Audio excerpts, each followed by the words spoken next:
Bismillahirrahmanirrahim. Assalamu alaikum wa rahmatullah. Que la paix soit sur vous. Nous avions dit hier qu'il était important de parler. Et nous sommes dans le thème du fait de parler pendant ces quelques chroniques. Parler, c'est aussi comprendre et dénoncer les injustices.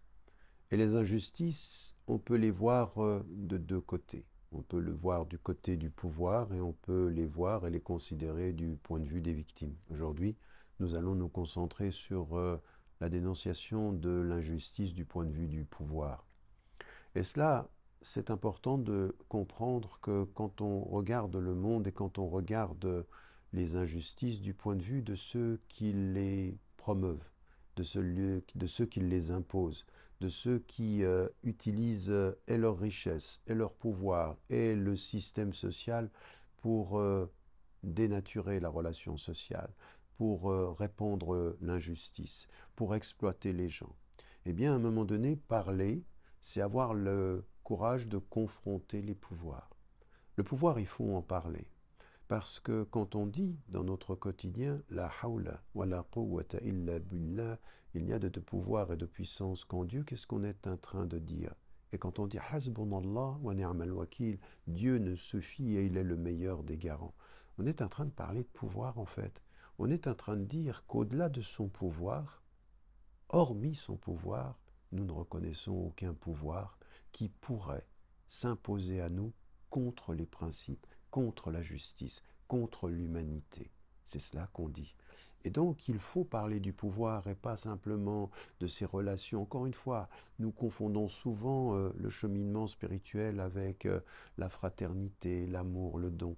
Mais la spiritualité, elle nous dit, elle commence par cela. Elle a commencé comme cela avec tous les prophètes, en fait.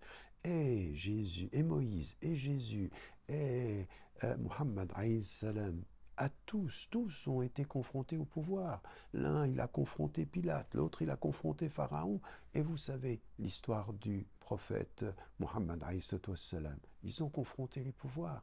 Et ils n'ont pas hésité, de ce point de vue-là, à parler, à relever qu'il fallait que l'on donne aux pauvres, qu'il fallait que l'on respecte les femmes, qu'il fallait que l'on respecte les esclaves et qu'on les libère, qu'il fallait qu'on réforme la société.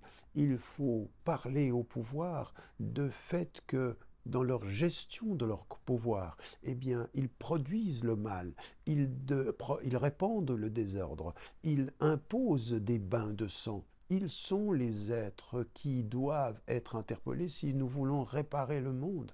On ne répare pas le monde avec la solidarité, on confronte les pouvoirs dans leurs excès, on confronte les systèmes qui produisent le mal, l'exploitation et la misère et le racisme. Il faut confronter. Donc il n'y a pas dans la réparation, une réparation qu'il soit tellement sage qu'elle produise un être silencieux, qui soit tellement silencieux qu'il ne parle pas au pouvoir pour réformer leur façon de faire et leur demander et exiger d'eux qu'ils respectent les principes. C'est de cela dont il s'agit, c'est de cela dont il faut parler.